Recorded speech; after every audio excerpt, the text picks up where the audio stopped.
Obviously, Memphis and Golden State play very different styles of basketball. What's the challenge, or is there a challenge in going from one to the other in such a short window?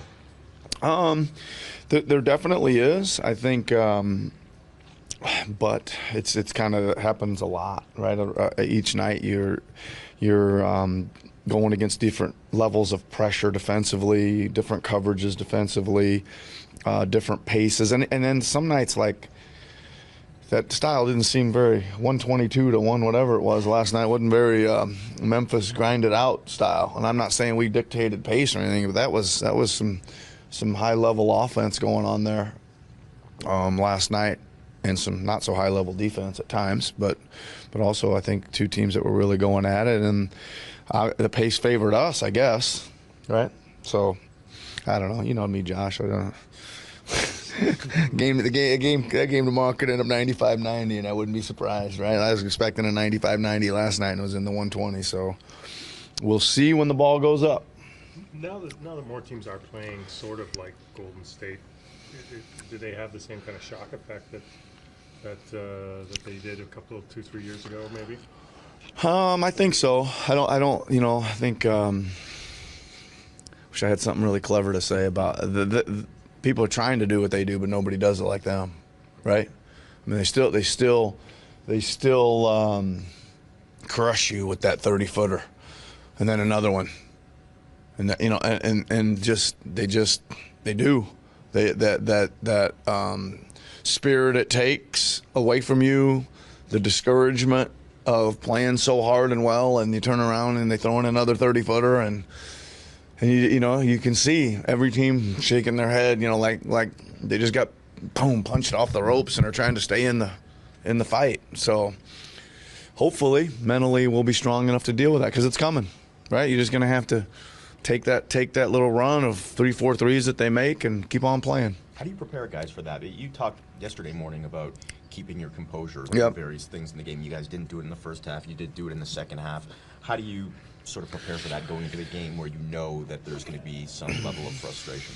Well, I think you gotta, you know, we don't shy away from it, right? We're going to discuss it as part of how you know, part of our getting through tomorrow's game with a win, right? I think we got to be able to handle it. And there's degrees, and sometimes like you don't handle it very well, and the next time you do, or you know, in the same game. And I think you mentioned that last night.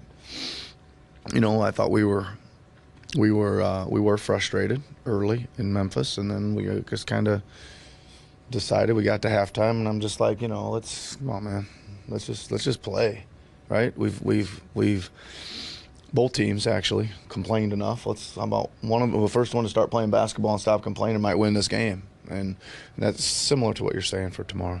Like, we've seen Kyle, you talking about, you know, 30-footers and whatnot. It seems like he's trying to stretch it out more and more and more the last couple of years. Is that something that you welcome? I mean, is that kind of in his arsenal now to take those deep ones?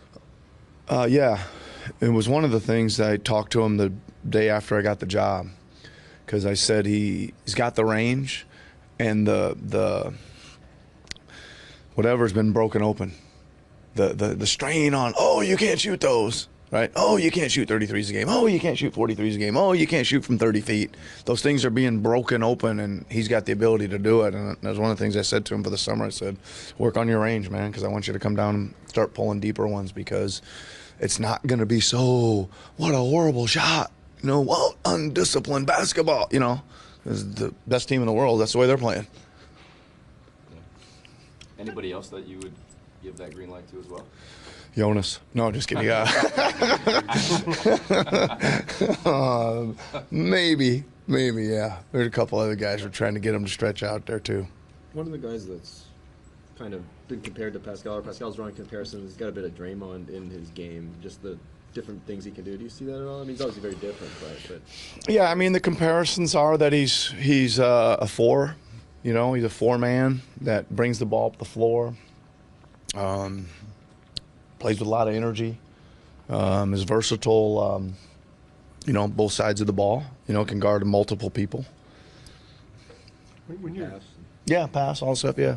when you're looking at a game plan for tomorrow night, how nice is it? I mean, I think these guys have beat you 8 straight times. How nice is it to have Kawhi Leonard to go, we'll start him on Kevin Durant? It's good. It's good. I haven't really thought about who's guarding who yet, but I'm sure he will.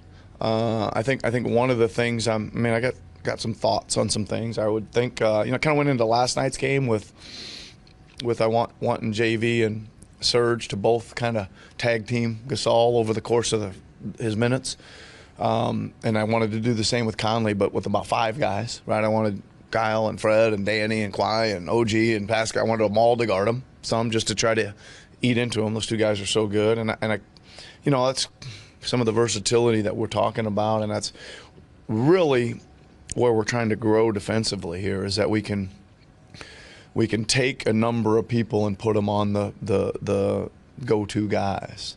We haven't done a ton of it yet, again, because we're just still slowly kind of feeling our way through who we can become here.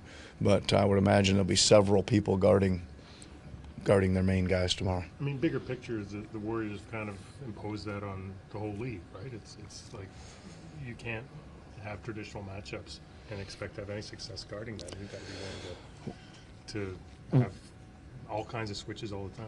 Well, the biggest thing is that you got to have the bodies to guard them, right? You got to have somebody that can. I'm not saying you got to have somebody who can look Kevin Durant in the eye, but you can't be looking him in the belly button either, right? I mean, you got to have some size on some of these guys, or they're just shooting over you, and it doesn't matter how well you're guarding them. They don't even see you down there, right? So we've got to do a good job of doing, keeping size on some size, especially of the shooters. And I mean, listen, they're really their last 3 or 4 games. I don't know how many they've played now without Steph and Draymond, maybe 7, 8. But their last 3, man, they got those. Obviously, Clay and KD are playing unbelievable. But the rest of those guys, man, they're playing hard. They've got a chemistry and a rhythm with this group now, playing their butts off. What do you think of the idea that maybe they're, as much as they're playing well, they're a little more vulnerable than they've been during this run? Well, I mean, I think anybody would say that, if you're missing 2 really, really good players. I mean, Steph's an MVP, and Draymond's, I don't know where you rank him as far as good players, but he's really a key guy to what they do and really makes them unique. I mean, they're so unique in a lot of ways, but he's another thing that makes them unique. They're obviously a different team without those 2 guys. But I think, again, they've just takes everybody a while to get used to guys coming in and out, right? They've lost a couple, but they've still got 2 great, unbelievable players, and now the rest of those guys have figured out their roles a little bit. They've changed a few of the pieces. Should be a good game if we play well. How far along, you mentioned that you're still figuring out what you can become defensively. How far along are you guys with your switching? Because at times last night it seemed like you were dialed in, particularly in the 4th, and at times you're just giving up bad matchups. Yeah. I mean, I think there's still some work to do, but I'm trying to figure out, to be honest with you too, Eric, like how far. I mean, I don't know. It's a midweek game in the middle of November. And your team's won 5 in a row. Are they going to play defense every second of every game all year long? I don't know. That's what we're trying to find out. We're trying to figure out how far we can go with that stuff, right? And we didn't play any defense in the first half last night, right?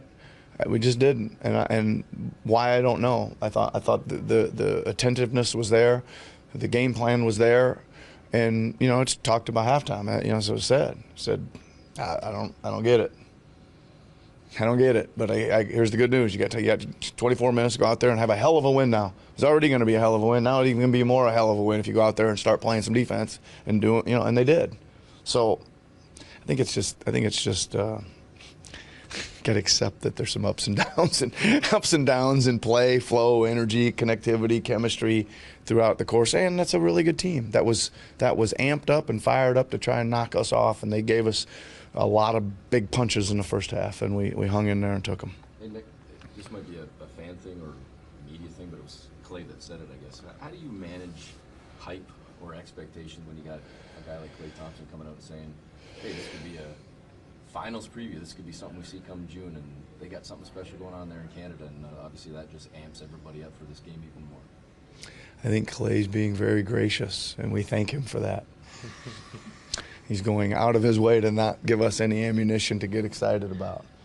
But it's all right. I don't really give a darn who we're playing or what our record is or what their record is. I want us to go out and keep getting better, fight through some adversity, keep looking for some more connections, looking for some more options, more rotations, growing, right? I think there's still tons of growth for this team to perform, and whether we win or lose tomorrow night, we're going to grow a little bit. And again, I want us to give an honest effort out there, right? We didn't give an honest effort in the first half. We gave a honest effort for the game last night. It was a hell of an effort when it's all said and done. And that's really all I care. Are we going to grow, and are we going to go out there and play and compete each night? Do you think it's, speaking of human nature, it's a little easier to expect that or get that when it's a TNT game and it's 8 o'clock and it's against the Warriors and all that kind of stuff? I mean, Yeah. I think naturally, I think there's a little more buzz and juice around the games, right? I think, these guys are walking around a little bit. People are telling them way before last night's game how big a game Thursday's was coming, right? So they're getting that. They'll feel it. I think you were saying the other night that you wanted to kind of learn what your guys were made of when they're tested. Yep. Were things you learned about them last night at halftime? You have to come in and give up 71 points. What did you learn from them? Yeah, I think you learn. Here's a couple things. You learn, one, that if we aren't dialed in on defense, we're pretty average or not even average, right? And when we are, we're as good a defense as there is in the league. So it's just a matter of can we stretch that out over the course of the game? Can we call it up when we need it? Can we do it on the road when it counts? Can we do it maybe when our shots aren't going in? I think a lot of it had to do with our shooting was energizing our defense too, right? But they earned those shots. There was good ball movement. There was good spacing. It's a good, really good, I think, number 2 or 3 defensive team in the league, and we were shooting wide open shots all night long. So they earned them, and they went in, and that energized them on defense. And listen, I thought we took a step forward with some fourth quarter attention to detail, right, at both ends. I liked our pace late in the game, getting stops, and we kept pushing. Had guys make some big shots. Maybe not expect, OG, DeLon, Fred, back-to-back threes. Kawhi kind of with the dagger 3 at the end. There's some neat stuff happening out there.